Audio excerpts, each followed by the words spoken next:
Matthew chapter 16. The Pharisees and Sadducees came up, and testing Jesus, they asked him to show them a sign from heaven. But he replied to them, "When it is evening, you say, 'It will be fair weather, for the sky is red.' And in the morning, 'There will be a storm today, for the sky is red and threatening.' Do you know how to discern the appearance of the sky, but cannot discern the signs of the times? An evil and adulterous generation seeks a sign, and a sign will not be given it, except for the sign of Jonah." And he left them and went away. And the disciples came to the other side of the sea, but they had forgotten to bring any bread. And Jesus said to them, "Watch out and beware of the leaven of the Pharisees and Sadducees."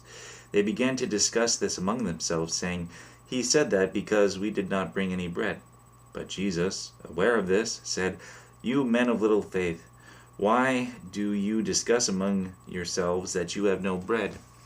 Do you not yet understand or remember the 5 loaves of the 5,000 and how many baskets full you picked up? Or the 7 loaves of the 4,000 and how many large baskets full you picked up? How is it that you do not understand that I did not speak to you concerning bread? But beware of the leaven of the Pharisees and Sadducees." Then they understood that he did not say to beware of the leaven of the bread, but of the teaching of the Pharisees and Sadducees. Now when Jesus came into the district of Caesarea Philippi, he was asking his disciples, "Who do people say that the Son of Man is?" And they said, "Some say John the Baptist, and others Elijah, but still others Jeremiah, or one of the prophets." He said to them, "But who do you say that I am?" Simon Peter answered, "You are the Christ, the Son of the living God." And Jesus said to him, "Blessed are you, Simon Bar-Jonah, because flesh and blood did not reveal this to you, but my Father who is in heaven. I also say that you are Peter, and upon this rock I will build my church, and the gates of Hades will not overpower it.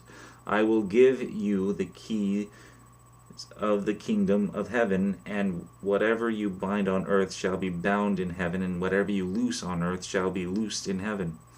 Then he warned the disciples that they should tell no one that he was the Christ.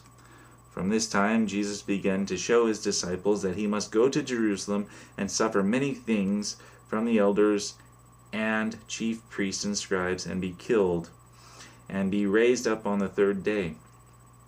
Peter took him aside and began to rebuke him, saying, "God forbid it, Lord, that you shall never happen to you." But he turned and said to Peter, "Get behind me, Satan. You are a stumbling block to me, for you are not setting your mind on God's interest, but man's." Then Jesus said to his disciples, "If anyone wishes to come after me, he must deny himself and take up his cross and follow me. For whoever wishes to save his life will lose it, but whoever loses his life for my sake will find it. For what will it profit a man if he gains the whole world and forfeits his soul? Or what will a man give in exchange for his soul?